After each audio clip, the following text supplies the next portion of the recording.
Olá a todos, todas e todes. Aqui é André Mastro e iniciamos mais um episódio da Musicada História com o tema Mulheres do Brasil, parte 3, feministas do século XIX. Abafaram nossa voz, mas se esqueceram de que não estamos sós. Abafaram nossa voz, mas se esqueceram de que não estamos sós. Dionísia Gonçalves Pinto, ou Nísia Floresta, era escritora, tradutora, educadora feminista, nascida em 1810. É considerada a primeira feminista brasileira. Desde jovem, ela se rebelou contra o destino que a sociedade patriarcal lhe havia reservado. Foi obrigada a se casar com um rico proprietário de terras. Um ano depois, abandona o marido e vai viver com o estudante de direito, Manuel Rocha, com quem teve 2 filhos. Perseguidos pelo marido, mudaram-se do Rio Grande do Norte, sua província de nascimento, para Pernambuco e depois para o Rio Grande do Sul. Todavia, seu companheiro morre 2 anos após chegarem ao sul do país. A jovem mulher Dionísia tem que sustentar sozinha os seus filhos em uma época em que praticamente não havia trabalho formal para as mulheres. Ela consegue emprego como preceptora, ou seja, educadora de moças de famílias ricas. Anos depois, muda-se para o Rio de Janeiro e funda a primeira escola para meninas que, além da chamada educação para o lar e trabalhos manuais para mulheres, também ensinava gramática, francês, matemática, ciências, história e geografia. De costume, esquecia-se dela, sempre a última sair. Disfarça e segue em frente todo dia até cansar. E eis que de repente ela resolve então mudar. Dionísia participou da criação do primeiro jornal para mulheres, Espelho das Brasileiras, e nele publicava os seus artigos. Ela também traduziu a obra feminista Direitos das Mulheres e Injustiça dos Homens, da feminista britânica considerada atual até hoje, Mary Wollstonecraft, precursora do feminismo ainda no século XVIII, que foi mãe de Mary Shelley, autora da obra Frankenstein, clássico histórico mundial. É quando Dionísia passa a assinar como Nísia Floresta Brasileira Augusta. Entre suas frases, abre aspas, flutuando como barco sem rumo, ao sabor do vento neste mar borrascoso que se chama mundo, a mulher foi até aqui conduzida segundo o egoísmo, o interesse pessoal predominante nos homens de todas as nações. Fecha aspas. E propugnava a esperança de que, nas gerações futuras do Brasil, a mulher assumirá a posição que lhe compete. Toda mulher quer ser feliz, toda mulher se faz de coitada, toda mulher é meio Leila Diniz.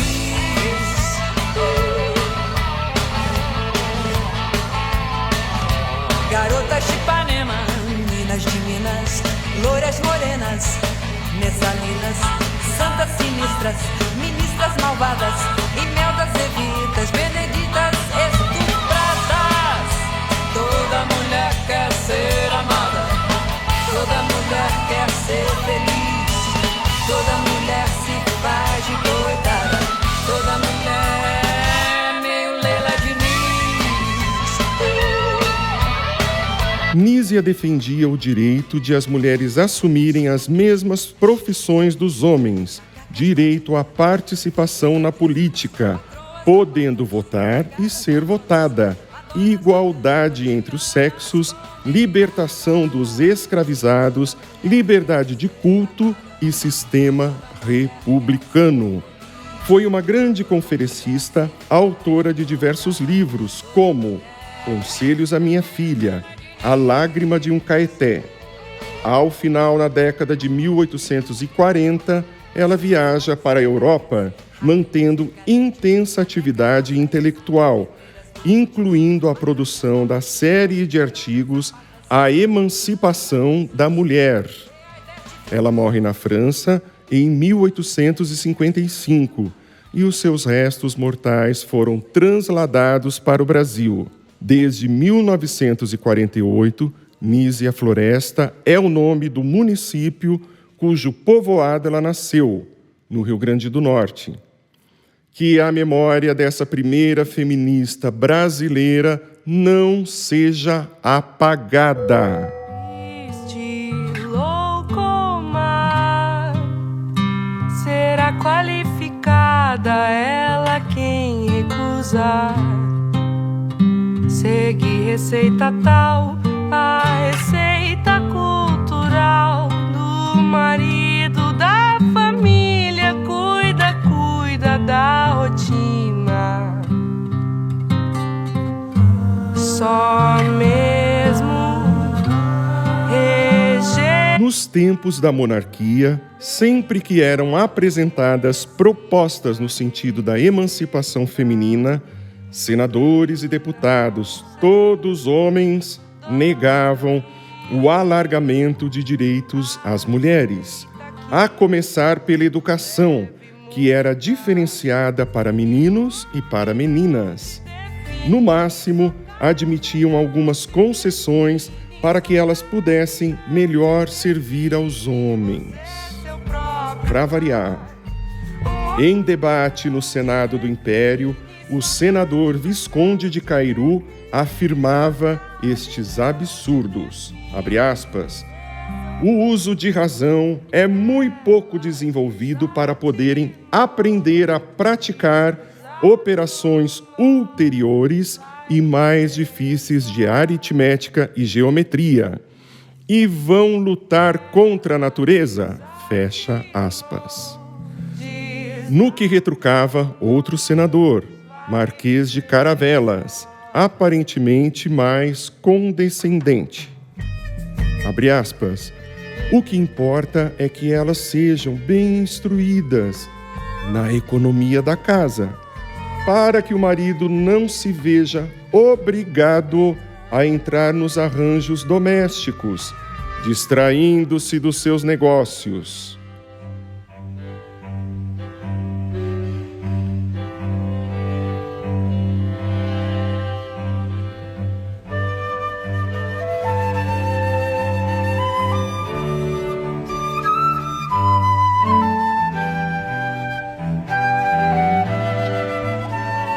A partir desse debate, desde 1827, a legislação brasileira reservava currículo diferente para meninos e para meninas, sobretudo na matemática, em que as meninas não poderiam aprender nada além das 4 operações básicas, com o argumento definitivo.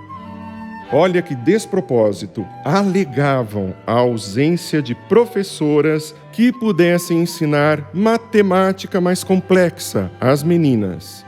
Mas, se às meninas era vedado o acesso a maiores conhecimentos, como seriam formadas professoras? Abre aspas. Se formos nesse andar, não causará admiração que também se requeira que as mulheres possam ir estudar nas universidades, para termos grande número de doutoras, fecha aspas, alegava, indignado, o senador Visconde de Cairu.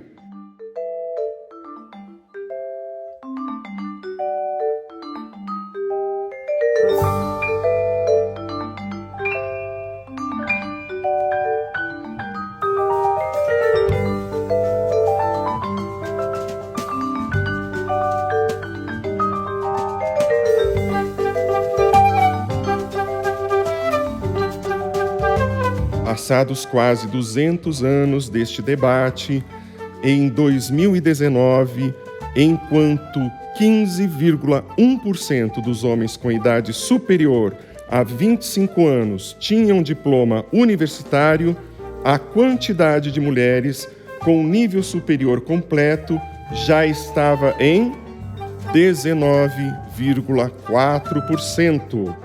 As mulheres com nível superior completo já são maioria no país. Opa!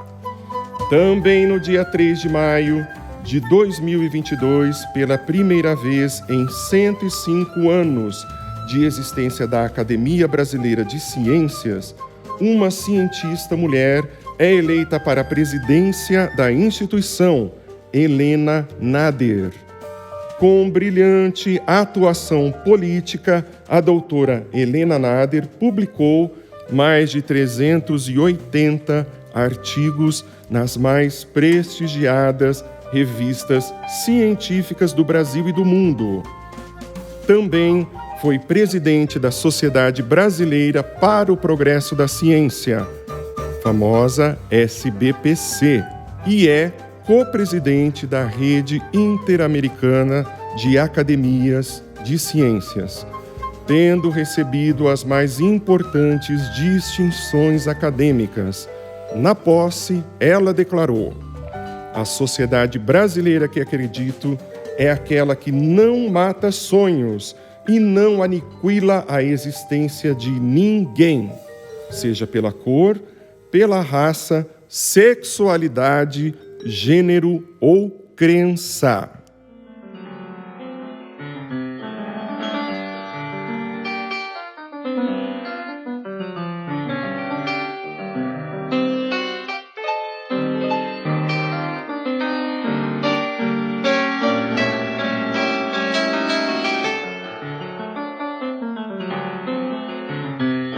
Para que as mulheres alcançassem um grande número de doutoras, como temia o senador Visconde de Cairu, foi necessária a decidida atuação de mulheres feministas, que no século XIX e início do século XX tinham a clara convicção de que a emancipação social, e particularmente das mulheres, só seria alcançada pelo acesso igualitário à educação. Claro, mulheres como a educadora, escritora e jornalista Francisca Senhorinha da Mota Diniz, grande feminista dos tempos da monarquia e início da República. Francisca Senhorinha fundou o primeiro jornal brasileiro direcionado à emancipação feminina, chamado O Sexo Feminino. Para a época, o jornal tinha considerável circulação de 4.000 exemplares e tratava de temas polêmicos, como a divulgação do movimento feminista na Europa e nos Estados Unidos. Também a defesa do voto para as mulheres, a abolição da escravatura e da pena de morte, além de questionar a prática do dote, que os pais das noivas teriam que doar aos futuros maridos delas. O jornal obteve grande influência, sendo lido, inclusive, pelo imperador Pedro II e sua filha, a princesa Isabel. Além de O Sexo Feminino, Francisca Senhorinha criou e dirigiu diversos jornais e periódicos. Foi uma grande educadora, defensora da educação pública de qualidade, em especial para as meninas, então privadas de parte do currículo em matemática, ciências, história e geografia, que eram matérias destinadas apenas para os meninos. Entre os escritos dela está este, abre aspas, derrama-se a instrução pela população deste vasto império, inculta-se no povo o amor à leitura, educa-se a juventude de ambos os sexos, preparem-se as mulheres para dignas esposas e ver-se-ão a ignorância, o fanatismo, a superstição, estes 3 inimigos piores que a peste, piores que a fome e a guerra, desaparecerem da face da terra, batidos e combatidos pela ciência, ficando a humanidade aliviada do peso daquela trindade infernal. Fecha aspas. Fosse melhor ouvida a voz da senhorinha, o Brasil de hoje não estaria vivendo esses tempos de tamanha regressão civilizatória e negacionismo da ciência.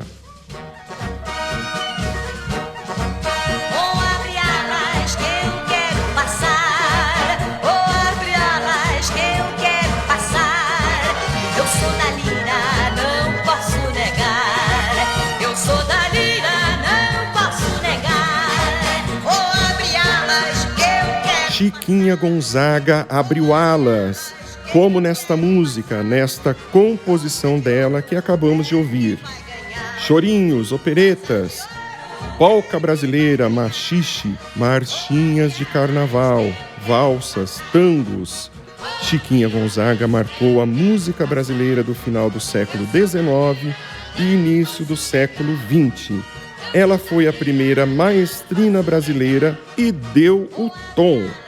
Enfrentou a sociedade patriarcal e conservadora do Brasil nos tempos do Império. Mulher mestiça, filha de escravizada com militar do Império, compôs a primeira música aos 11 anos de idade, a Canção dos Pastores, que vamos ouvir agora.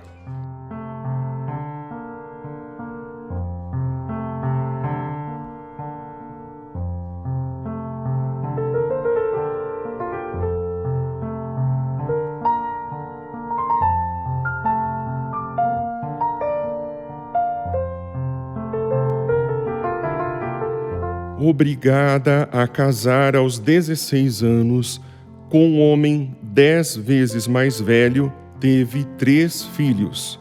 Ainda jovem, decide se separar do homem que tinha ciúme do piano que ela tocava e que a reprimia em tudo que não fosse o cuidado com os filhos e com o lar. Difamada como adúltera, enfrentou anos em processo de divórcio, movido pelo marido, que a proibiu de ficar com os filhos mais novos, liberando a guarda apenas do mais velho, João Gualberto. Chiquinha não se abalou e ultrapassou os espaços reservados para as mulheres da época. Participa das rodas de choro e compõe. Sustenta-se pelo seu trabalho com a música. Seu primeiro sucesso foi Atraente, a deliciosa Atraente, cuja partitura era vendida nas ruas.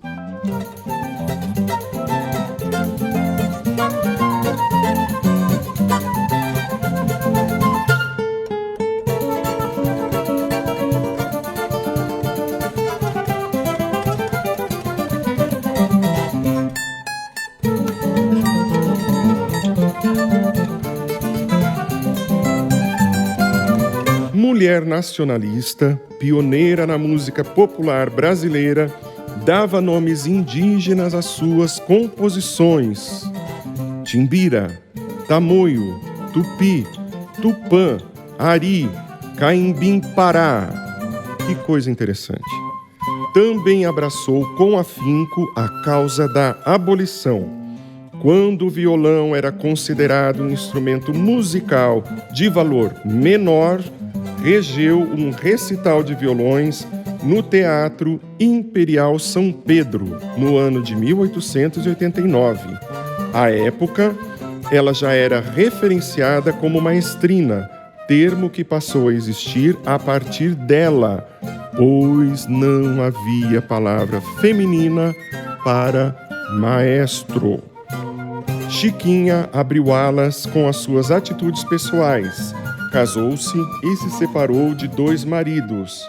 E quando, aos 59 anos de idade, em viagem para a Europa, casa-se com um jovem português, 35 anos mais jovem que ela, permanecendo com ele até o final de sua vida.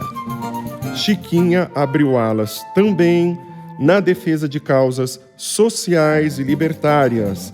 Foi a pioneira na defesa da música popular brasileira e na defesa dos direitos autorais de compositores e autores, havendo fundado a SBAT, que é a Sociedade Brasileira de Autores Teatrais. Sua vida foi um forrobodó, como no título de seu maior sucesso teatral. Forrobodó também no Palácio do Catete, produzindo um escândalo à época, conforme relatamos no episódio sobre modinhas e machiches, aqui na Musicada História. Escândalo gerado por outra mulher também à frente do seu tempo, a caricaturista Dona Nair de Tefé, então esposa do presidente Hermes da Fonseca, em 1914, que decide levar a música popular brasileira ao Palácio Presidencial, tocando ela mesma violão, considerado um instrumento menor. Vamos ouvir a música que gerou tantos protestos, o Corta Jaca.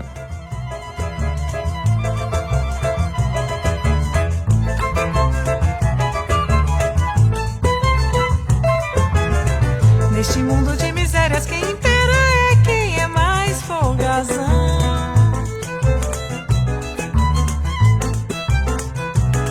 De geração em geração, as mulheres foram conquistando seu lugar. Se atiraram e tentaram outras 100 vezes, e continuam tentando, alargando e ampliando o lugar de respeito que merecem na vida privada e na esfera pública, no acesso à educação e nos direitos da cidadania.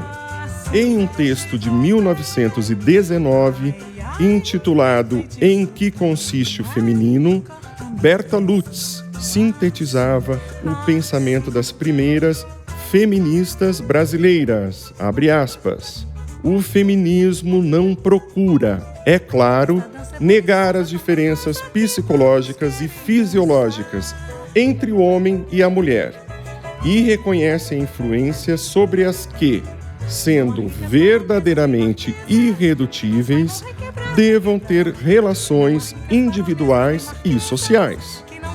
Não acredita, porém, que elas indiquem a superioridade de um lado e a inferioridade do outro, e assim entende que apenas devem ser consideradas nos casos em que, de fato, tenham importância, podendo ser deixadas de lado em outros casos nos quais o seu papel é insignificante ou mesmo nulo. Fecha aspas.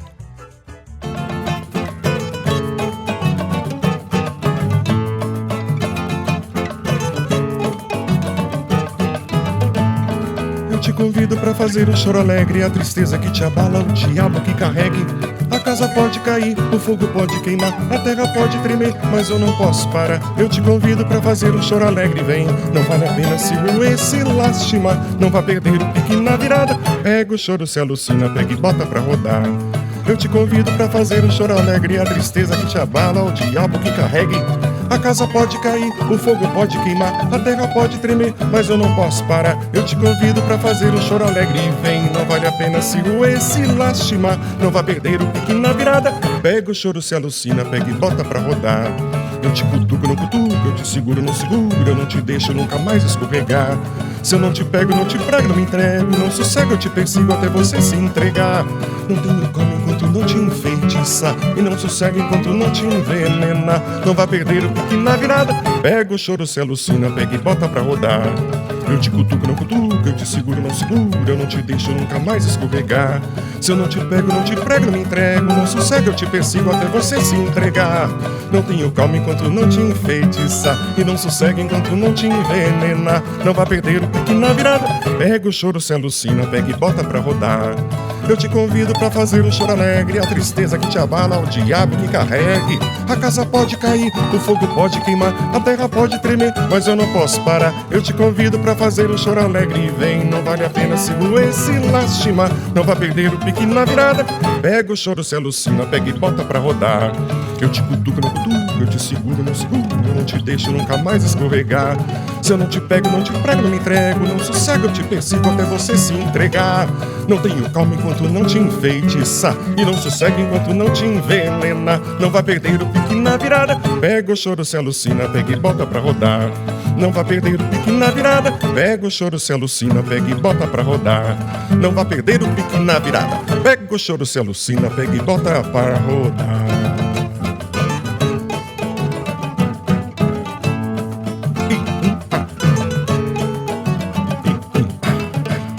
Abafaram nossa voz, mas se esqueceram de que não estamos sós.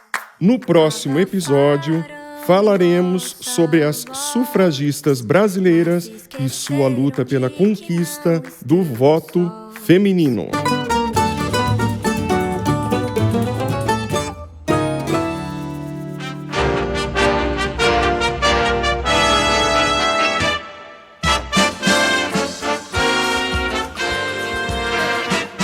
A realização desses podcasts é da Multitude Projetos Sociais e Culturais, que faz parte do projeto A Beleza Salvará o Mundo, do Instituto Casa Comum, em parceria com o programa Escolas Ocorrentes, realizado com recursos do PROAC Direto, Secretaria da Cultura e Economia Criativa, Governo do Estado de São Paulo. Os textos são de Célio Turino, utilizando por referência o livro Lute como uma Garota, 60 Feministas que Mudaram o Mundo, de Laura Barcella e Fernanda Lopes. A locução é minha, André Mastro. Eu também canto neste episódio e sou acompanhado pelo violonista Deni Domênico, que também faz os arranjos, e pelo percussionista Lucas Brogiolo. Nosso técnico de som e captação de vídeo é o Alexandre Ockdi, e nós sempre agradecemos a Neca Setúbal, ao Célio Turino, a Silvana Bragato e a companhia Minas Cultural. Esses episódios estão disponíveis no canal do Instituto Casa Comum no Spotify e demais plataformas de podcast. Também no site do Instituto Casa Comum, www.institutocasacomum.org. Vocês podem nos acompanhar em todas as redes sociais. Até a próxima.